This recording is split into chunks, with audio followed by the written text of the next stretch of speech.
I kind of mentioned this on the indoor service. He's running away. And you know what's cool? Carolyn's not even chasing him.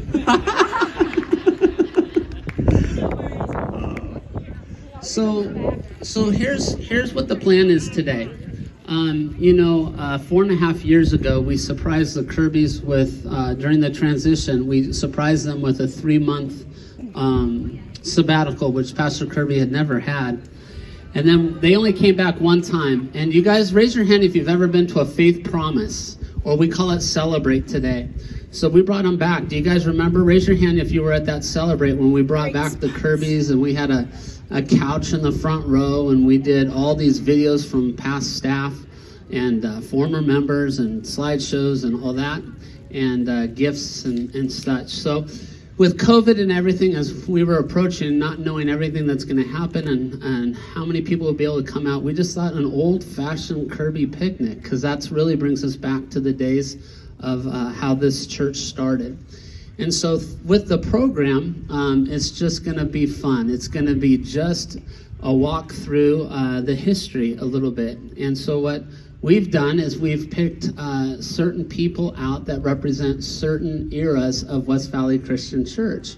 And so they're going to come and share, and then I'll say something, and then at the end, these guys get the last say. Well, they're supposed to get the last say, but I did something that probably wasn't the smartest thing, as I asked Pastor John if he would close us in prayer. So, Lord only knows. Yeah, because John just does whatever John does, right? So, there it is. I do want to start off with some fun, though. And this is audience participation. And I was going to have you guys stand, but, I can't have Steve Bankert stand that many times, or he'll call it exercise for the day or something like that. So, because I know he'll stand a lot on this. But let's do a raise of hand, okay? So this will be fun for you guys just to look around and watch. So I've written down a few things. So if the answer is yes, go ahead and raise your hand on this, all right? If you've ever received a phone call from Glenn Kirby, raise your hand. All right? Remember, we're being honest and the Lord is watching. If you ever received a phone call from Glenn and purposely didn't answer it, raise your hand.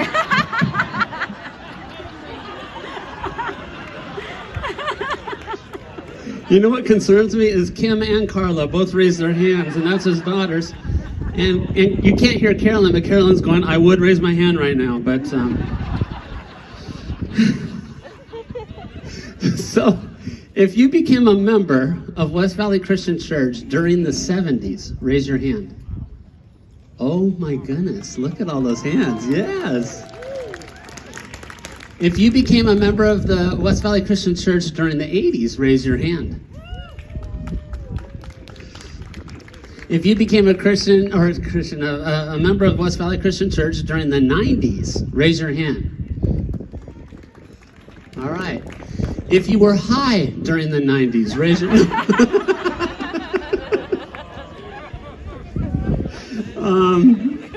Sorry. I haven't started doing that prayer that Pastor Kirby talked about this morning, so we'll work on it. Woo. All right, there's so much. If you became a member in between 2000 and 2010, raise your hand. Yeah. All right. If you became a member from 2010 to 2020, raise your hand. Oh, look at you. Woo. That was the year. I love it. God has got a sense of humor. 2019, the year before COVID, do you know that we had 99 new members that year? Yeah. The 100th was supposed to get baptized on the last Sunday and got sick. And Pastor John and I laughed. Not that the person got sick, but then Glenn's goal was 100. So anyways, if you became a member in 2021, raise your hand loud and proud. I know the Corsinos just did this afternoon. Yeah, we got a bunch of you. If Pastor Kirby married you, raise your hand.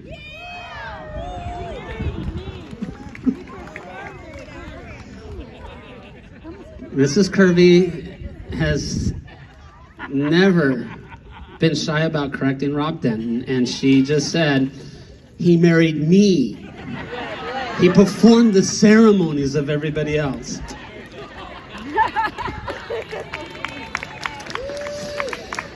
If you wish Pastor Kirby would have counseled you not to marry the person, not.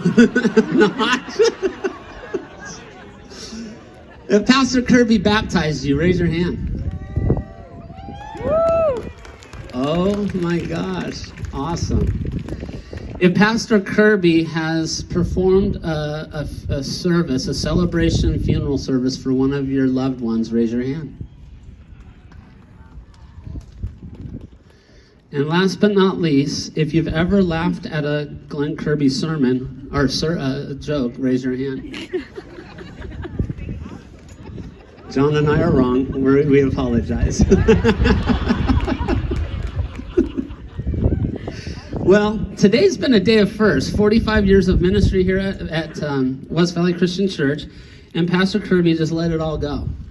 I told you John and I looked up the Greek word, the word that he used, phooey on you, and it means poop on you, and on the lawn service, and then he shamed us all in second service. So, but the thing that has really, I can't even get it out of my mind right now, is Pastor Kirby laid his lips on Carolyn on stage in the church. Oh my gosh. Looks like you're going to enjoy retirement. That's good. That's the first time he's ever kissed his wife in public, according to him. So good job, Pastor. Well, enough of me. Let's go through history a little bit here. And I learned a little bit talking to this guy this week.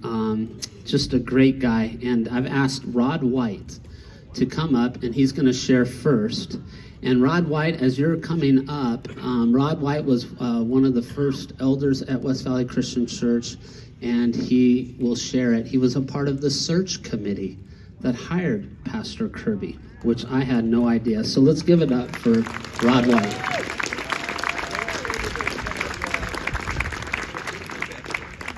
I'm going to do my best. This is a new experience for me, really. A windy day, paper. I have paper. It's 5 pages, but it's big type. Guess what? Yes. Thank you much, Rob. Remember this. Rob is a Glenn Kirby appointment, right? That's right. Okay, so Rob asked me to say something about recollections about the early years here at West Valley Christian Church. Yes, I was here in the beginning. We're not talking about Genesis. We're not even talking 1776. You know that date. But we're talking 1976, February to be exactly. It all started for me with a knock on the door on a Saturday morning. My family and I had just returned to California to work in a business my brother and I had started a few years early. Folks, I have to make a confession. I never had a passion to start a church or even belong to a new startup church. My idea of church was mega, where you go in, hear a good sermon, sing some songs, take communion, meet some new friends, and head off to IHOP. But that knock on the door changed everything. Standing there was a man who introduced himself as Ralph Dornetti. He said he was from the Southern California Evangelistic Association.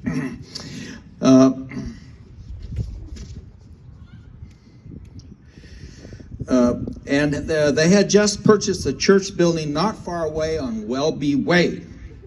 They were having their first church services next Sunday. Would we come? After talking for a while, we said yes. Now, I don't know, Glenn, if you've been over to Welby Way of recent. I went by when I was thinking about this. It's now a preschool. Have you seen it? You should stop by. And we'll learn about lawn mowing, and it still needs its lawns mowed. I'll tell you that. We talked for a while, and I said yes. The first Sunday, the attendance was about 100 people. Ralph preached an inspiring message. We sang some songs, met some friends, then what? Headed off to IHOP. About the third Sunday, the attendance was down to about 25 there or so. We came and took our seats, looked around, wondered where all the people had gone. Wow, this is not looking good. Ralph preached like he always did, forceful and with a positive outlook. After the sermon, we were all about to leave. Ralph came down from the pulpit, called all of us, 25, together and looked at us and said, "Folks, we need to set up a steering committee, and it looks like you're it." To understand this, you have to understand who Ralph Dornity was. I always thought he had a little bit of Billy Graham in him. So it's really hard to say no to Ralph. He looked straight in our eyes and said, "I want you, and you to be on that steering committee." There were about seven of us at the time.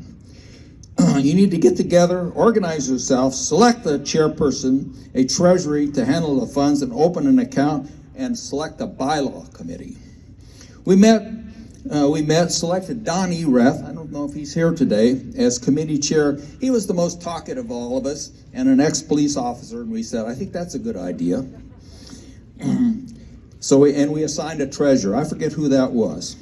For the bylaws committee, they decided to be me and Jim Kidwell. Why Jim and why me? Well, Jim was in his 10th year of law school. He was about that. He finally did pass the law, the California bar, and became an attorney. And I'd taken a business law course in junior college. Wow. So these are the bylaw committees. We all formed and we did our job. After that, Ralph said, "You need to hire a pastor." Someone said, "We could barely pay the light bills. How can we ever afford a full-time pastor?" Ralph said, "Okay, the SCE would pay the pastor's salary for what, about a year? As well as the mortgage." The mortgage? Wait a minute. He felt the church would grow enough to take on pastor's salary as well as the mortgage. As I recall, after that, the steering committee went from 7 to 5. It's true. Ralph announced he had located a couple from Colorado who were youth ministers. Youth ministers? Sorry, Zach. Youth ministers. Really? Ralph set up an interview and the SCA paid the airfare. His name was Glenn Kirby and his wife was Carolyn. They had 2 young daughters over here. We knew we needed someone young, with a strong back, good knuckles, all those doors that needed knocking on. Looking at Glenn, you know we had the right guy.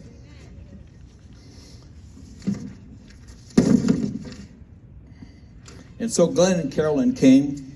Glenn preached, and Carolyn and Glenn sang a cappella beautifully. That sealed the deal. So we said, "I do." And it all began. Why am I telling you that? Consider what Glenn and Carolyn and their young family are about to sign up for. Moving from Colorado, Canoga Park, California. Wasn't your first choice. Pastor a congregation of maybe 25 who themselves were not sure the enterprise would work or survive, and some were looking for the exit. Take a salary guaranteed for 1 year. Assume a large building mortgage. Wow, big deal. When Glenn and his family arrived, we gave them the keys and said, "See you later." Not so fast. If you know Glenn Kirby, you know that that won't work. We had plans for him on the weekdays, but he had plans for us on the weekends. Services on Sunday morning and Sunday night. Remember that? Glad we didn't have computers, smartphones, and cable TV. And then, of course, what comes before Sunday? You know it, Saturday. Work day. lawns to mow, toilets to clean, a little paint here and there, elder training. The list goes on, and he kept us busy. And of course, Glenn was the driving force behind it all. The Bible teaches us that if we plant, God will bring the growth. You see this all around us here today. A dynamic minister under Rob Denton and his team, handpicked by Glenn, by the way. These beautiful facilities, the school, and the whole school is a whole new story. The lawn, all the programs, all part of the vision, truly an adventure in faith. So now he and Carolyn are going to retire, knowing all is in good hands. We say thank you, Glenn and Carolyn, all your hard work. Best of luck there in Idaho with your daughter and your many grandkids and great-grandkids. But I can't help but think, that son-in-law who's sitting over here somewhere, and his congregation have no idea what's on the way.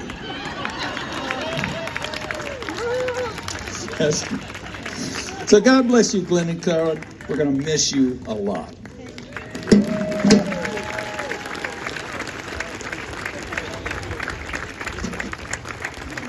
Hey, let's give it up for Rod, and thank you for being faithful and letting the Lord use you to help Carolyn and Glenn find this home. Next, if we could bring up Melba Sanchez. And, you know, Melba she's coming, and her husband have been so faithful, and Melba's one of mine. When I took over, I picked out 5 grandmas, and I said, would you pray for me? And Melba was one of those ladies and is one of those ladies, and we're so grateful for you, Melba. And represent the 70s also, and all the way till now, so go for it. Okay. One morning, I don't know what day it was, I got a knock on the door. And it was a man with sideburns. I called them sideburns. Somebody else called them something else. I don't know. Whatever. Anyway, and we had a camper in the driveway. And anyway, he came inviting us to this new church over on Welby Way. What he didn't know was that I was in the middle of what I call my desert years, where we had quit attending church for different reasons that aren't important. And our daughter, Carmen, had been visiting a church with a friend, and the dad decided that he'd had enough, and he was right, her parents should be taking her to church. So Glenn knocked on the door, and I says, oh, good, we've been looking for a church, and I didn't know where to begin, so I said we would be coming. And this was in 77, I don't know what month it was. And so Carmen and Tim and I all went to church. Tito was working 7 days a week, as usual back in those days, and our oldest son had just turned 16, and he was off working on Sundays, so it was the 3 of us that ended up coming. But the thing of it was, when Glenn knocked on the door, he said he almost didn't come up the driveway because we had the camper in the driveway.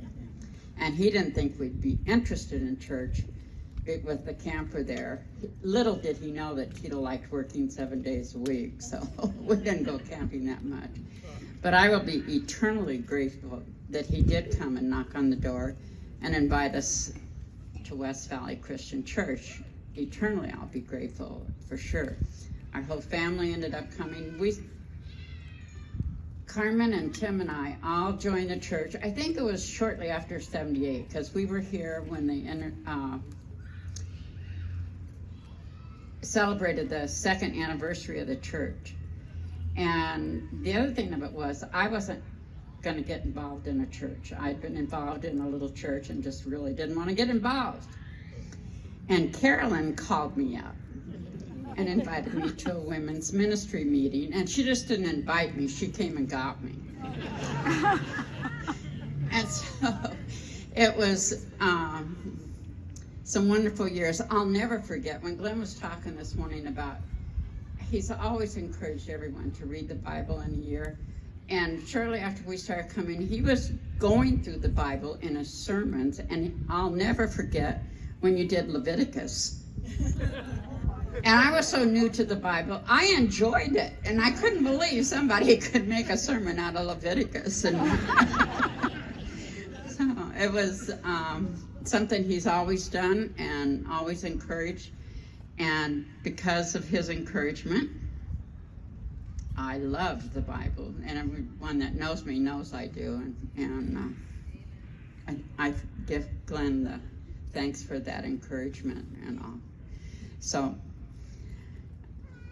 it's really hard after 43 years to say goodbye, but I'm so glad because I've watched Kim and Carla grow up, and our families are close, and Glenn has married 2 of our kids and buried my parents and stuff. So, but I'm so glad that they're going to be close to the grandchildren and Kim and Scott. So sad for us, but glad for them. And you know, God bless you both.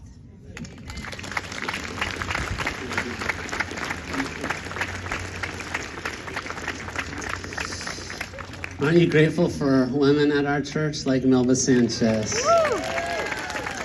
I'm going to give a plug here. I found out they're back on campus, and Melba teaches a women's Bible study at 10 o'clock on Wednesdays.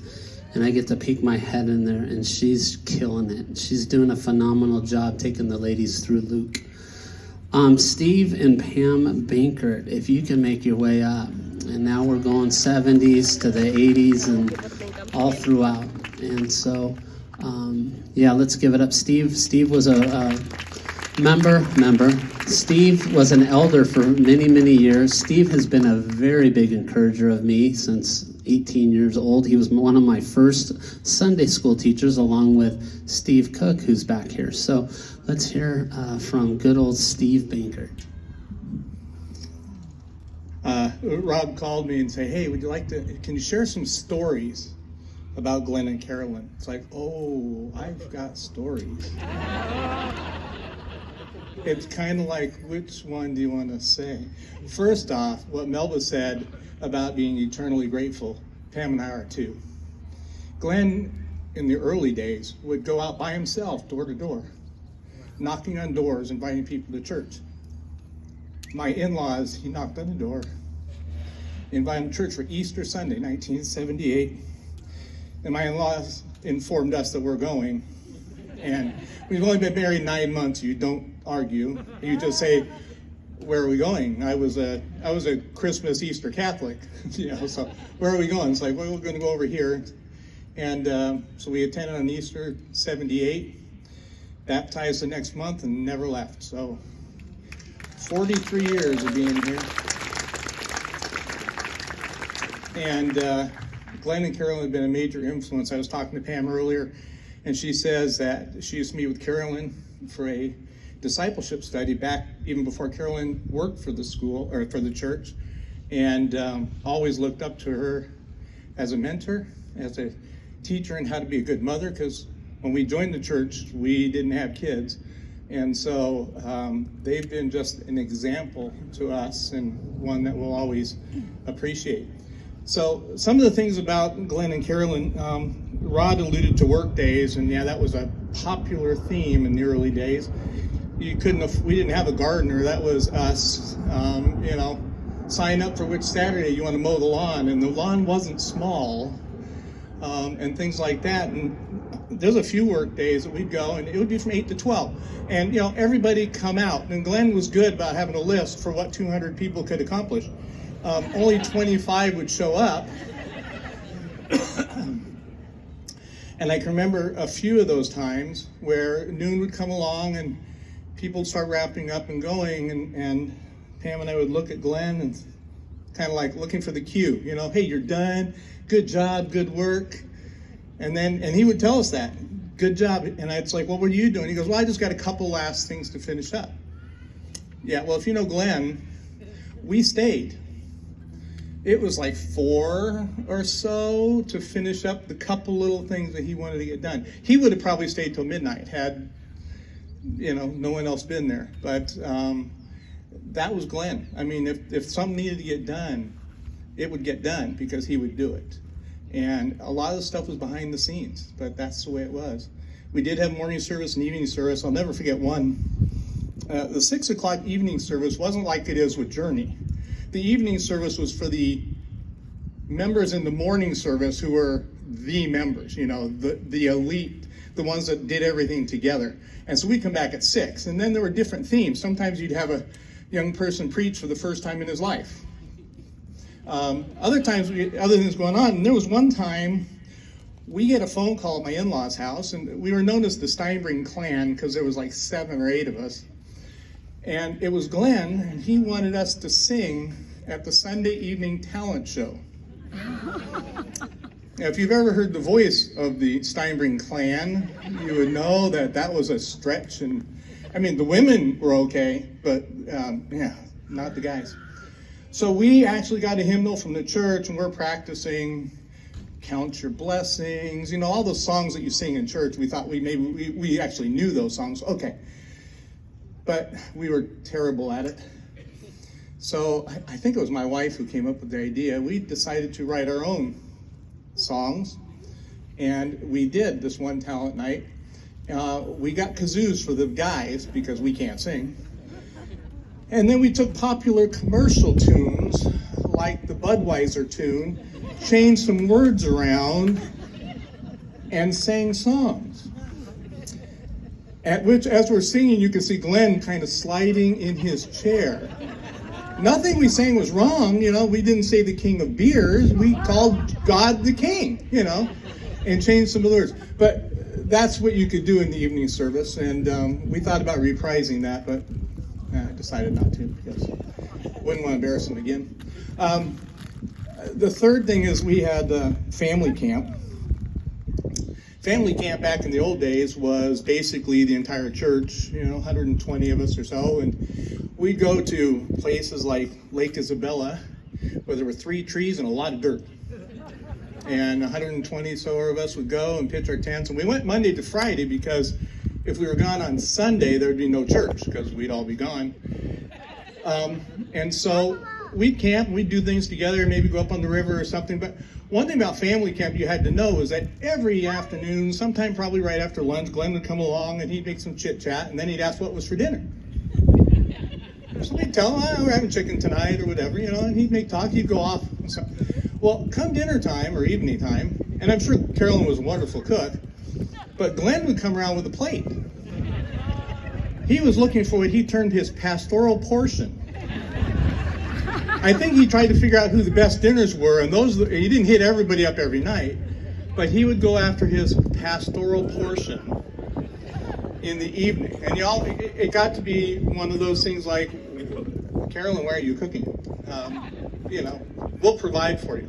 But that was fun. And one other family thing at camp, we'd always have a big campfire, and people would tell stories of stuff, and then the kids would go to bed, and most of our kids were young, and you put them to bed, and then right there we'd set up tables and chairs, and we'd play games. It was adult game night. We'd play sometimes till 2 a.m.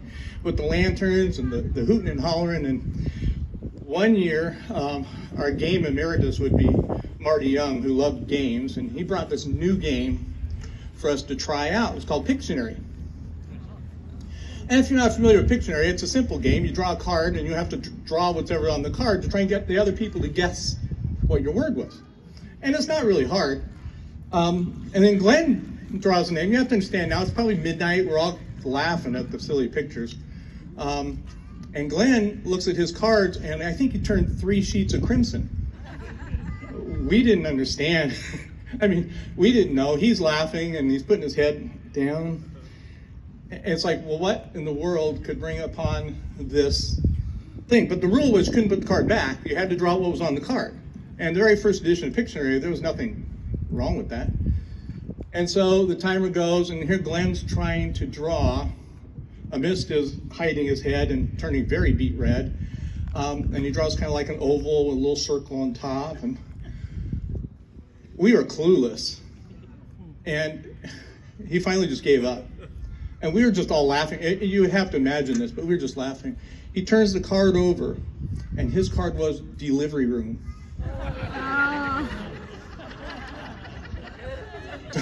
he tried to draw a baby. I guess it was a papoose. But delivery room, and I mean, he was redder than his shirt is now. I mean, it was, to him, it was very embarrassing, I guess. Glenn and Carol have been mentors, like I said, to my wife and I. And, you know, it's funny because I've always looked up to him as a father figure, even though our ages aren't that much different. But one thing I can say about Glenn is this. I've known a lot of people in my life that have gone to churches or synagogues and whatever, and you see them on television with ministers of mega churches and whatever. And I've been asked about, you know, how's your minister? And the question basically was one of integrity more than anything else. And I'd always answer and say, you know what? I don't know a better man than Glenn Kirby. I do not know a man that I would trust with so much in my life than Glenn Kirby. And he'll be missed. And, you know, I may have to take a trip to Idaho now. And just to visit. I thought I'd go to see Scott's church, rather, but I might visit the Kirbys while I'm up there. But anyhow, those are some of my good memories of the Kirby family.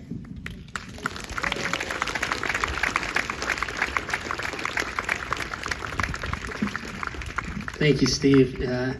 Yeah, Steve and Pam started the Promised Land. You guys remember that, the children's ministry? Wow, long time ago. So discernment, I think, is a gift of mine, but you may question that after I bring the next person up here. Because I chose these people because they really represent the 90s in a lot of ways, like his clothing still is there. But Greg and Jeannie Wayne, if you could come up. They're close friends with the Kirbys.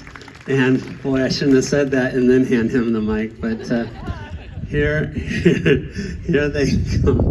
But Jeannie, you always bring balance.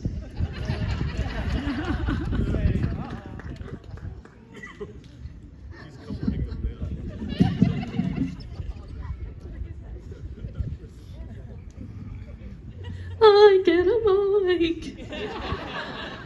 Cindy Bell, where are you? Come up here with me. We really didn't want to do this, but Rob made us. It's okay. It's okay. Watch your foot.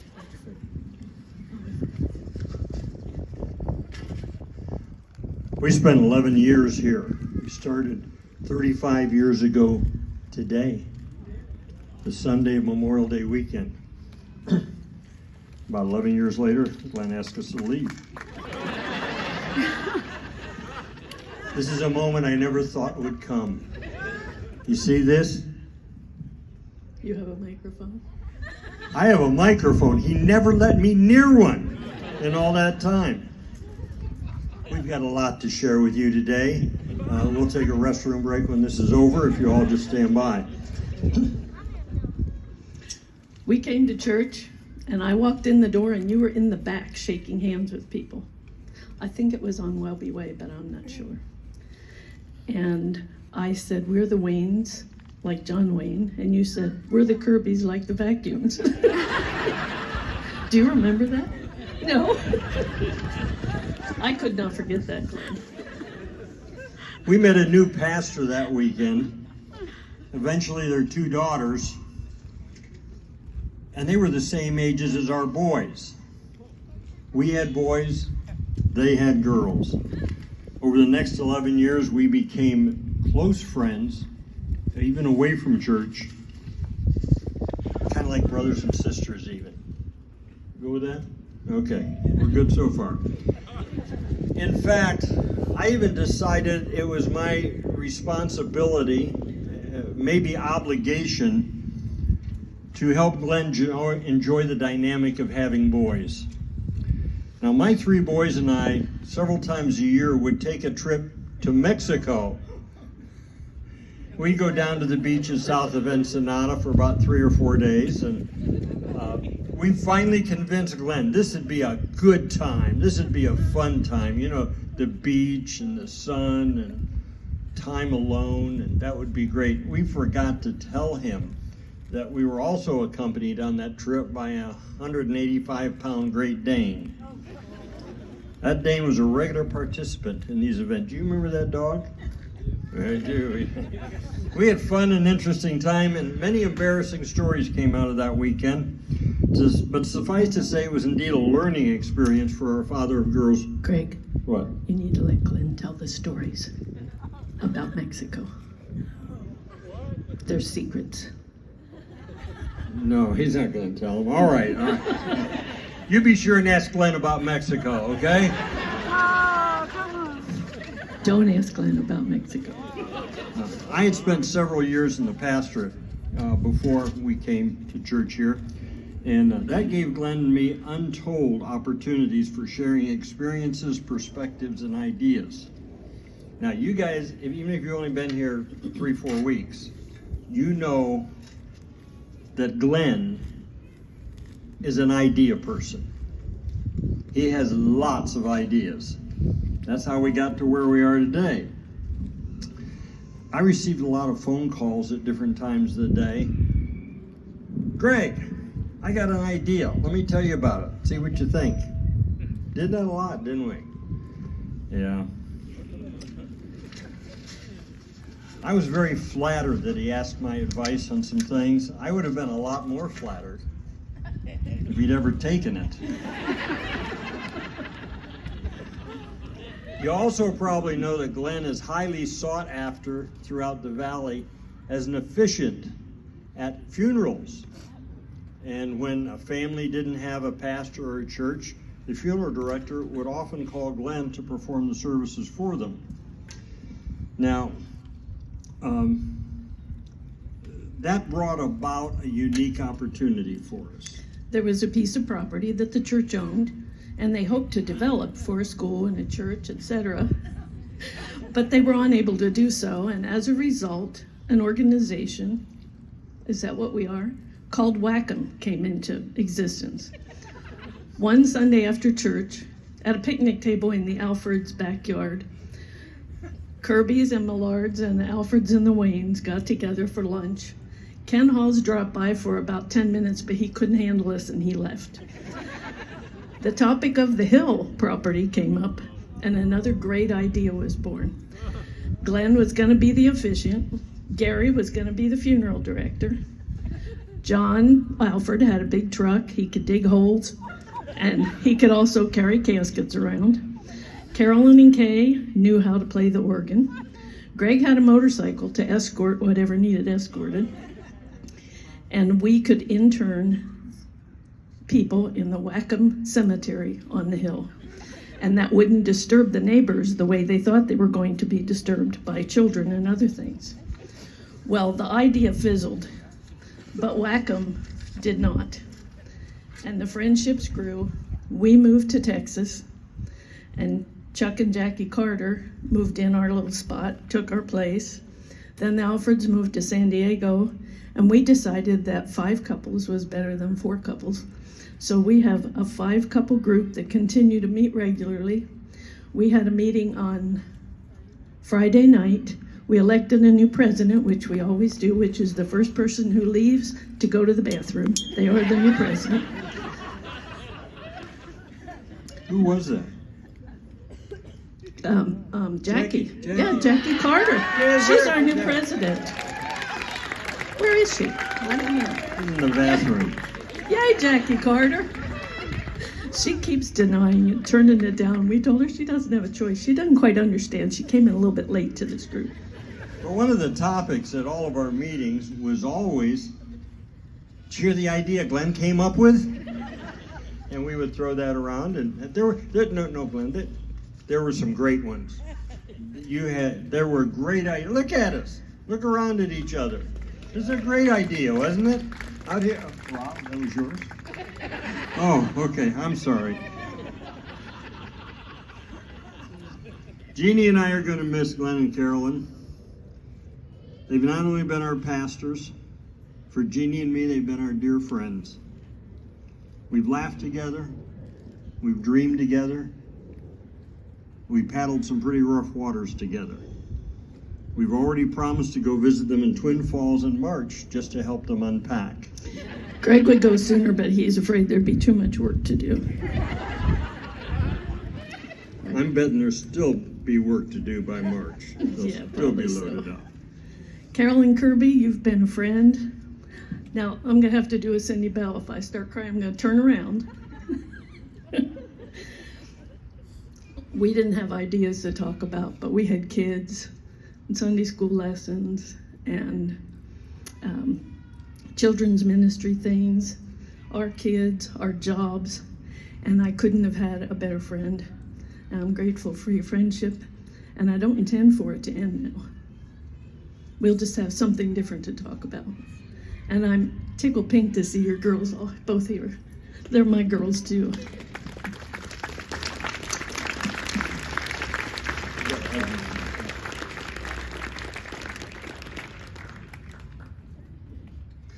Thank you very much. And yeah, there's a lot of stories to be told that weren't with these guys. Yeah, Greg and Jeannie, great memories and a big part of West Valley. I've told you many times that we stand on the shoulders of people that you'll never meet. The Waynes are some of those people that with some really good times. We have two more that I'd like to hear from, and we just continue to go, and some expand a greater period of time. And so I'm going to invite the Bells to come up, and Jim and Cindy Bell. Jim was, when I became a Christian, Jim was an elder in your 40s, I think, weren't you? You and Steve were the young guys. So, not that you're the old guy now, but I'm going to just hand the mic and be quiet. Wow, it's so good to see so many people that we haven't seen in a long time doing the Saturday night service. You know, we joined the church in 1984, and we didn't get a knock at the door. Instead, we saw a little yellow page display ad. Anybody here that came to the church from the yellow pages? I know there's some of you. Yeah, that little ad was just a little bit bigger than the line by line. And Cindy and I at the time, we had an 18-month-old boy, and we were looking for a permanent church home that had a children's program, and it said right there in the ad. Now, we had been a member of a denominational church. We didn't know much about the difference between churches. And so we'd been a member of a denominational church that every Sunday the sermon was more of a lecture, ending with a prayer on how bad we were, how sinful we were. And we were starting to not feel like there was a lot of spirit there. So we had gone to a little Bible study with some people for a while, and then we decided we needed to find a church home. So we come to visit West Valley, walk in, sit down, a dynamic young preacher with these beautiful sideburns. Mutton chops, boy. And but here was the thing. He opened up the Bible, and I still remember this, Glenn, the book of Nehemiah. And I'm thinking, there's a Nehemiah in the Bible? And he preached from the Word of God. And I thought, that's a great idea for a Christian church. And if you know Glenn, he is a man of the Word. And that's why he has been here as long as he has. Now, by the 2000s, Glenn was a mature preacher. You know, I don't want to imply that he's old, but he's been preaching a long time. When he started preaching, the Dead Sea was only sick. I mean, he has been a long time, but always faithful. He was also a man of dogged determination. We've heard some of that, but especially when it came to the budget and encouraging the congregation in the gift of giving. I want to tell you just a brief little story that illustrates Glenn Kirby at this period. It's about the two men lost on a desert island And the one man freaking out, we'll never get saved. And the other man said, relax. I make $100,000 a month. I go to West Valley Christian Church and I tithe. My pastor will find us within a week. That is dogged determination. Glenn at this time was also a man of vision. And he, those of us who were elders at the time, there is not a single inch of undeveloped property in the West Valley that he didn't look at and try to sell us. He could look at a toxic waste dump and say, you see where those tires are burning? That could be our fellowship hall. He had that kind of vision. And then finally, this property, half of which, you'll remember, some of you, was an egg ranch. And that's when Glenn Kirby proved he was not chicken. I wrote that myself. But really, Glenn's vision, when we broke ground here, it came true. And just look at this. And look at the ministry that we've had here, and the school, and all of the stories that came out of that. And through it all, by his side, the great Carolyn Kirby.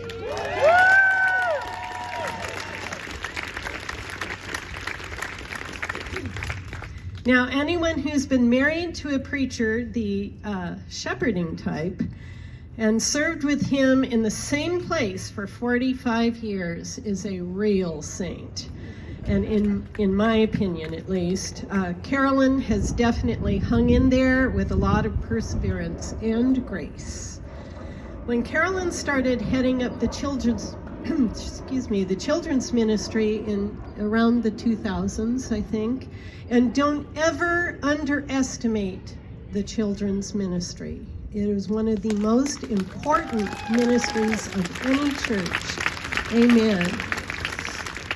I got to work with her whenever my kids' choirs participated in the worship services.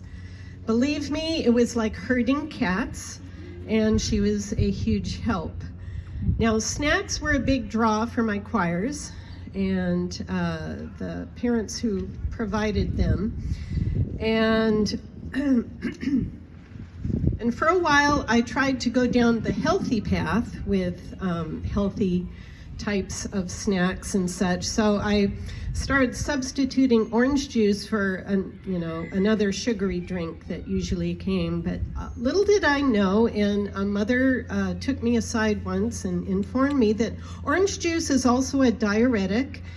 And that explained why the choir kids always had to go to the restroom before their performances. So we all laughed, and we switched to plain water after that experiment. And just wanted to say, keeping it brave, Carolyn is a strong, steady woman of God. Someone I've looked up to all the 37 years that Jim and I have been here at West Valley. Thank you, Jeannie, for Turn Up. Oh, I used to sing, and then if I got verklempt, I would turn up stage. So, anyway, 37 years that Jim and I have been here, and our family grew up here, preschool through high school. Our son has 3 little grandboys, and is, because of the children's ministry, he's teaching them the same things. So, I can only imagine that Carolyn and Glenn will have the best time in this next season of their lives. They've certainly earned it. Thanks. I just want to say, there's one word that I always think of when I think of the Kirbys. One word. Steve Bankert mentioned this earlier, but the word is integrity. It says in Proverbs 10:9 that he who walks in integrity walks securely. He who makes his path crooked will be found out. There's nothing crooked in Glenn and Carolyn. Except there was just one time when we were golfing. And Glenn is what we call an enthusiastic golfer. And he hit his ball into the weeds, and I was walking over to help him. He picked the ball up, showed it to me and said, "Am I allowed to pick this up?" I consider that more of a mistake. We all make mistakes. We all sin, which is why we have Jesus. But then it is our duty, our responsibility to walk in honesty and integrity. And that's what this couple has done for all of their lives together and the life of this church. It's hard to imagine, really hard, this church without Glenn and Carolyn. But it is not hard to imagine the words of our Lord to them, "Well done, good and faithful servants."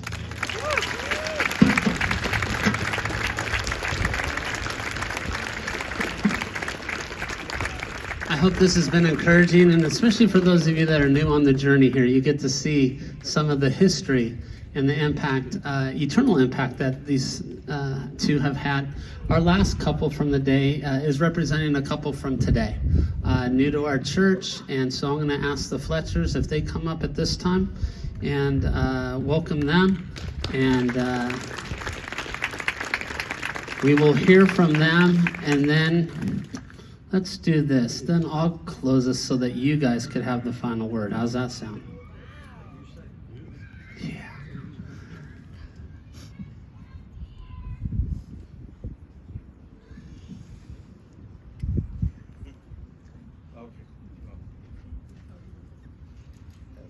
One, two, three. Hi, my name's Mike Fletcher. It's my wife, Karen.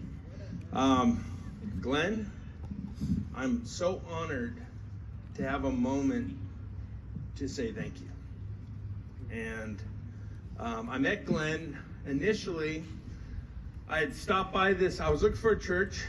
This is back in sometime in the mid-2000s. And I stopped at that little church over there, the A-frame.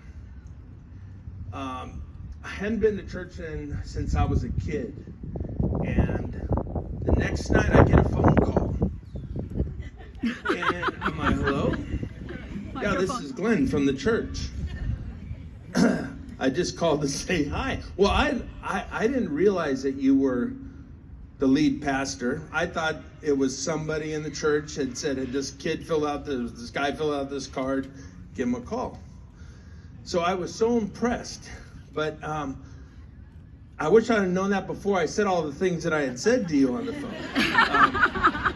And as fate would have it, shortly thereafter, you hired our company unknowingly to build the walls around the back of this campus during construction. And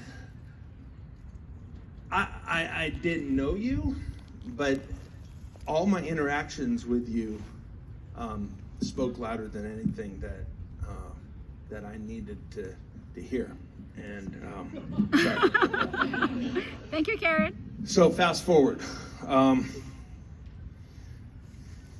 Met my wife. We got married, and the first year was a little bit bumpy. And we went back to the pastor that married us and said, "Hey, wait a minute. This isn't what we thought it was going to be." And he had said we needed to find a church family. And so she found a great place in Thousand Oaks, and I found one in Porter Ranch. And so this back and forth thing, going to hers, me going to ours, and it just got really old. And I said, why don't we try the church that's right by our house, 5 minutes from our home? And we came back here. And I'm so grateful that you, throughout those years, out of the blue, you would call me. And I'm here because of that. And my family's here because of that. And my kids are going to this school now. And so I just thank you. God bless you guys, and I wish you guys the best.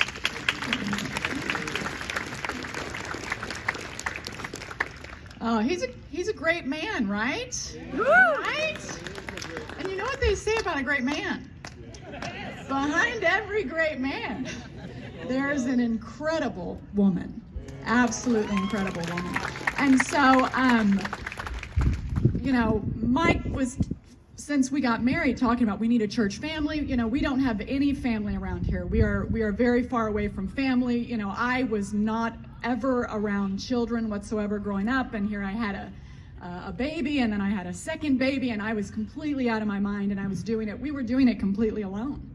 And we went to these two, like you said, I had my mega church that I loved, and he had his mega church that he loved, and we were literally dragging babies all over Los Angeles, and he just kept saying we need a church family, and he described what he had growing up, and I was thinking, this is Los Angeles. We're not going to get that in Los Angeles, And then he put his foot down as a godly man and a leader of the family would do, and he put his foot down. He said, "We're going to try this church." And we showed up, and the very first service, they talked about, they were really kind of pushing the life groups. You need to get into a life group, and somebody said there's childcare. And I was like, I am going, and so I literally just showed up one evening. I pull in, I signed my oldest is 8 now. I sign her up, upstairs, and I was like, awesome. And then I've got my little tiny guy, Austin. He wasn't a crawler, he was a scooter, and so I had my little scooter that I found somebody and was like, where do I take him? And they introduced me to Carolyn, and Carolyn, you brought me into the room, and I remember, like looking at, Austin kind of scoot away happy and just standing there like, what do I do now? I looked right at Carolyn and I just said, you guys have, those of you that know what it's like with 2 little kids and absolutely no family around and no support, no real friends that watch them or anything, that feeling of like, my children are safe, my children are happy, and I've got an hour to myself, And I looked at Carolyn and I said, I think I'm supposed to, I don't think I can just leave. I think I'm actually supposed to stay here. So is there what life group would you suggest that I go to? And she kind of looked me up and down for a second, and she said, there's one with the Rob Denton. You need to go to that group. I think that's going to be the group for you. And so sure enough, I said, that sounds great. I don't know who that is, but sure. And she's like, oh, he's the lead pastor. It'll be fine, And she literally walked me to my room and to where the life group was. And that thing, that vision, that thing he had described to me about a church family, 2.5 years later, I have. And that is 100% because of the ministry, the children's ministry. I'm just being honest. I wanted to drop those kids off. I love my kids. Children, I love you. But I wanted to drop those kids off. And you created this incredibly safe, wonderful environment, and we fell absolutely in love with the place here. And so then it was, all right, where can we, there's a school. Let's put him in a school, And so now, my little guy, he's starting in the A-frame this summer. My daughter's been attending here for 2 years, and I owe that to you, sir, for your vision of this school. And really quickly, I do have to say, Glenn, I brought this up to my husband this week. You didn't know it, but I don't remember how many years ago that was. It was right before we started coming to the church, I guess 2.5 years ago. My husband was taken into, via an ambulance into Kaiser, and he had to have emergency surgery. And it was a major surgery. He was going to be down for several months. And he was in unbelievable pain, and they had ambulanced him, carted him to a different hospital because the surgery needed to be done by a specialist, and so they had moved him to another hospital far away. And I had these 2 young kids, and my husband's in the hospital, and he's struggling with this decision to get this emergency surgery. and you called him. And I remember, and and he was in an enormous amount of pain, but I remember watching my husband talking to a pastor, and tears were streaming down his face because he felt like it was God speaking to him, like, it's gonna be okay, you're gonna be okay. And I remember being like, in that moment, feeling like this is where we're supposed to be, and it kills me to think that you have called all of these people at some point, because you did the exact same thing for us. In fact, he chased us to get us here. Oh, there was total chasing. When, don't deny you chased us. And that honestly has been the thing that that like concerns me the most about who's gonna go chasing people like he did, who's gonna be the chaser. He's already appointed somebody the chaser, because like I said, we were going to these mega churches. I was volunteering in these mega churches, and nobody knew me, and to have one of the head pastors chasing you, it was so humbling. And I felt like he actually really wants us to come, like he's sincere about this, and I so want that to continue, and so that's my prayer. And I so appreciate what you guys have done, the legacy you've left, and we will hopefully continue to walk it on. So thank you.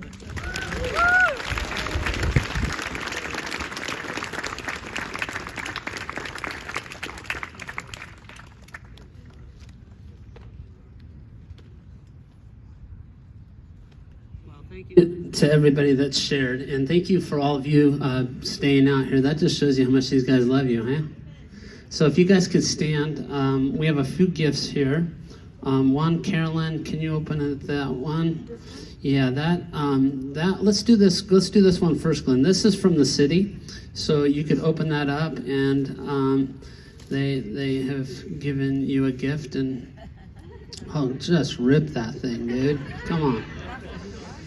That's one thing about Glenn. He's a Boy Scout. He always has his little scissors, doesn't he? Always. Yeah. And then, Carolyn, you're going to be opening up a gift that the congregation was sent an opportunity to send a note to you guys. And then our very own awesome Cynthia Wagner. Let's give it up for Cynthia. Put it together, and you'll see what that is. So, I am grateful, and as Pastor Kirby's opening this up, the moving truck will be in Idaho by the time this is done. But, so it's from the city, and it congratulates Pastor Kirby for 45 years of ministry.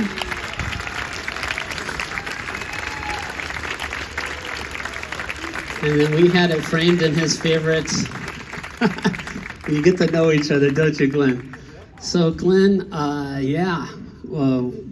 lots and lots of stuff to say, but we'll get there. Carolyn, you want to open that up? I don't know. Yeah, see, Carolyn's already got it open already. It's just, that's the difference. But you guys will be able to have some fun with this. But it's a yearbook. And it's got a picture of the original property, the church, and then it's got a picture of this property and tons of pictures of you guys, and 60 plus people wrote cards and notes and stuff that are in there. So that's a thank you. And then this card holds, this is a gift from the church to you guys, and a financial gift that is fairly significant. So we are very grateful for you, very grateful for the ministry here. And I could tell my stories, but you don't want to hear them. Well, you're going to hear them, because once he's out of here, they become, I've had Drew, and then I had Easton for my material. Now I have Pastor Kirby afterwards. We'll talk about our Vegas trips, and that's absolutely true. And we will talk about the fact that he's never had liquor touch his lips, and it was my job for that to happen for the first time. I secretly had him get fish and chips, and I told him afterwards it was beer battered fish and chips. My job, probably with Greg Wayne and I's job, was to loosen up Pastor Kirby. The problem is I did too good of a job, and so did you, Greg, because I found myself going, oh, you got a little too loose. But we love and appreciate that. The one thing that I'm going to tell you over and over again is that if I could grow in my later years like Pastor Kirby has modeled, then I will have done well. And there's no one at his age that is in ministry that was open to more change. And he knows I don't say that loosely because there's hundreds of pastors I network with, and he's been open to so many different things. Carolyn, my first, not first, there's many interactions, but the one that just changed was we were at a Nadia Way. Glenn had got us a room for our college group, a modular. Remember that? For the youth and then for the college. One day I was working in there, and Carolyn came in there out of nowhere, and she says, I have a question for you. And we sat there, and you said, Glenn has asked me to consider taking over the children's ministry. Do you think I could do it? And I didn't even have to pray about it. I didn't have to think about it. And I said, absolutely. And I think you were blown away a little bit by that. And I said, Carolyn, you're never going to be the rah-rah person. You're not going to be the person on the stage, dressing up and doing crazy things. But Carolyn, your leadership capacity is far surpasses Glenn and I. And I know you will find the people that need to be the crazy ones. And Carolyn, you did not prove me wrong. You killed it as a children's director here. And one of the leaders that you developed and saw something in is the one that's doing it today, and that's Amy Gonzalez. And Amy Gonzalez is doing a phenomenal job. And Carolyn saw that in Amy and developed it. So there's so much more I could say, but I think they want to hear from you guys. So we're going to hand over the mic to you, and then Pastor John is going to close us out. Don't leave, Rob. Stay right here if you will. We know you've been sitting a long time and it's hot out there, so we're not going to be a whole lot longer here. But I think this is an envelope that says to Rob and the elders of West Valley Christian Church. I don't want you to open it yet now, but I want to give it to you because I think sometimes how much that you guys have given to us, our family, in all kinds of different ways. Like you say, 2 different retirement things. May come back and retire again, I don't know. But anyway, God has blessed us. I think it's important, sometimes we don't know what's going on. And I think there's a time where things should be private and quiet. There's sometimes the Lord says to share with others so that we can give glory to the Lord. So anyway, that's a gift from us to the church here. And the church has been so gracious to us for 45 years in all kinds of ways.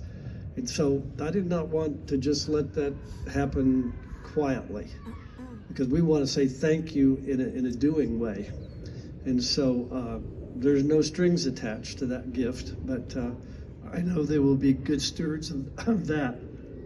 And so I've chosen to get in trouble and pass it on now, Rob, so we'll leave it at that. We'll talk later. But anyway, yes, yeah, right. So now you want me to share something?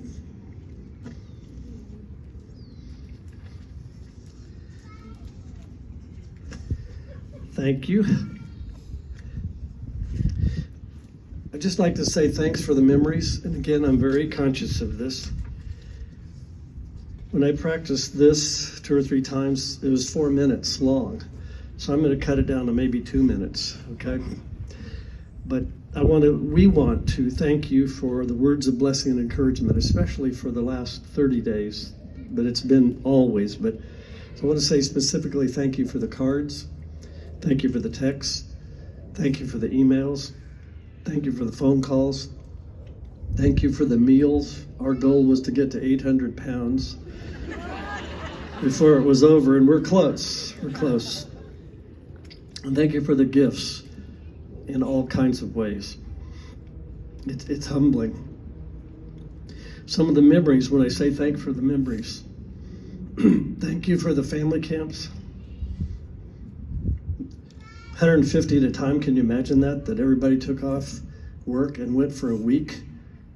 Those were the good old days. The golf tournaments and retreats, the new members, especially the baptisms, West Valley Christian School, which continues to be the greatest evangelism tool of our church. And I think when all is said is done, God's going to say one of the best things that you guys ever did was West Valley Christian School. The choirs and the musicals, the pastors and the elders and the church staff, the search for a church property, these are the memories. The Roundup Sundays, may your imagination work while I'm talking.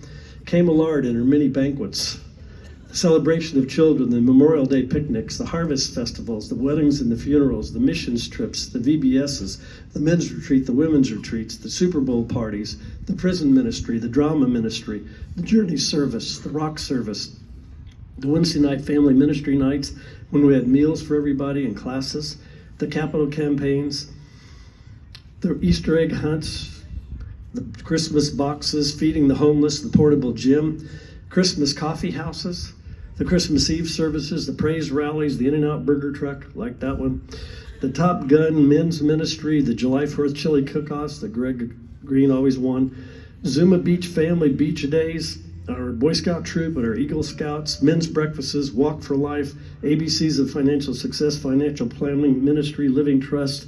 Right now, there are people that cared and continue to care about the church here. There's $3 million that will be received whenever people pass from this life, and Carol and I are one of those, that have set aside a trust that would go for the ministry of the church here, not just to be a steward while we're alive on this earth, but a steward of your estate. I would encourage every one of you to have a trust and give a tithe of your trust to the Lord so that after you're gone, the ministry still continues here.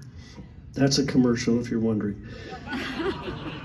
Swim parties, blood drives, construction projects, staff and harmony quartet, the new men's quartet, the single adult ministry, car shows, Rob and Glenn dancing Gangnam Style, dancing at Christmas Coffee House, Financial Peace University, sale and leaseback of our campus, car washes, all of our ministries, 3 main church secretaries, or call them church administrators, have held this church together. Glenna Thomas for 10 years, Robin Cade for 25 years, and Cynthia Wagner for 20 years.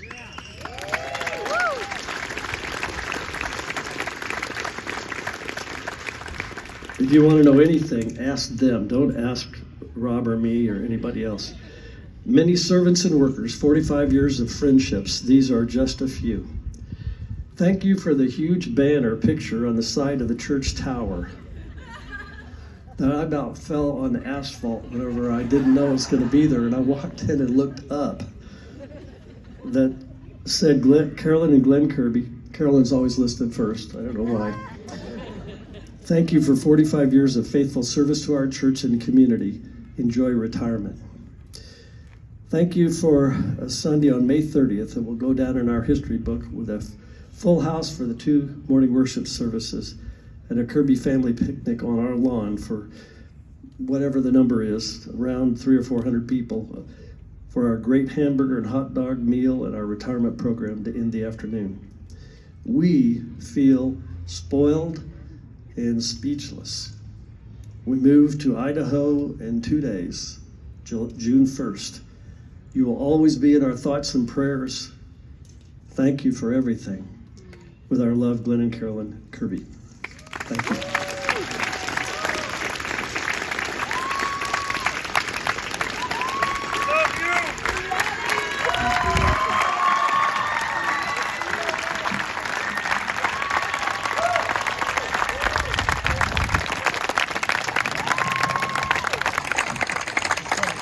Thank you. Thank you.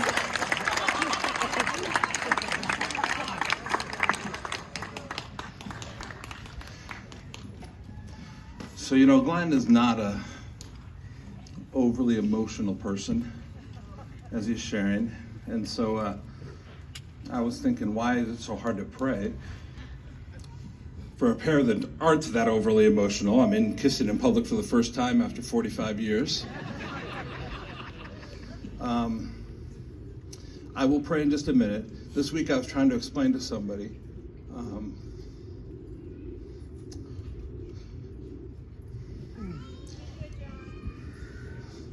Jenny loves it when I cry. Anyway,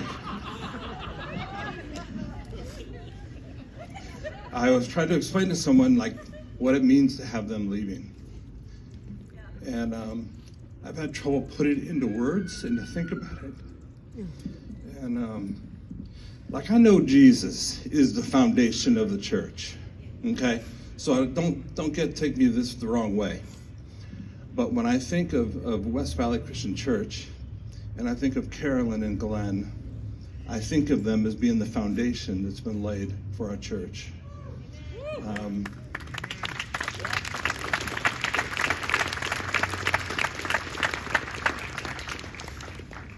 And I'm so grateful that for 45 years, because of who they are, like I personally, I haven't been here 45 years, like 35 years, but with them, I've never once had to worry about Glenn as a leader, as Carolyn.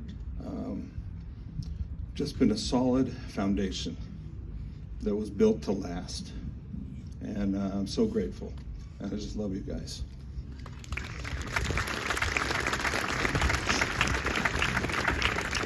All right, I'm going to pray before I start sobbing. Let's pray.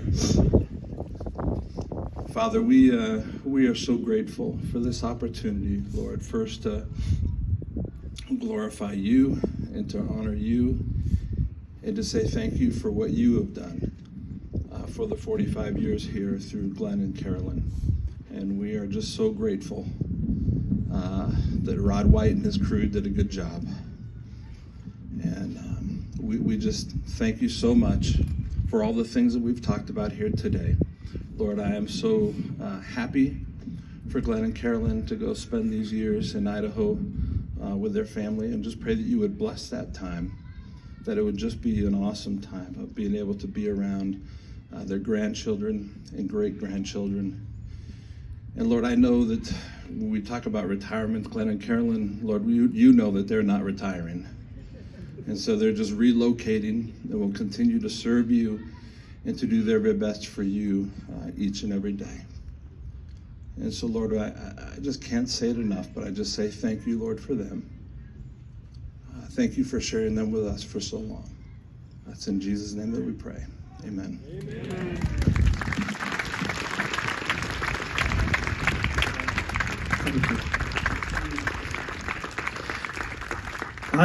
I have to say thank you to Rob Denton. I mean, there's so many to say thank you, but you know, transitions with preachers like we've done, it doesn't happen very often. In fact, Rob and I don't think really know very many examples that I know what has happened.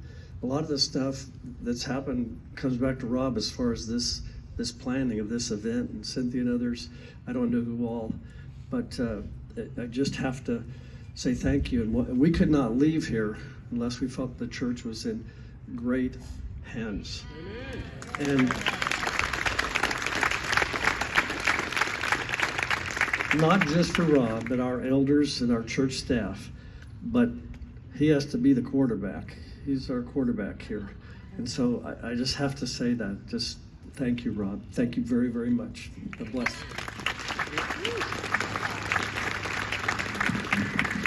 Thank you, everybody, for coming out here, and you can hang out as long as you want. And I'm going to ask Juliet, can you get a picture of the three of us? Come up here, please. And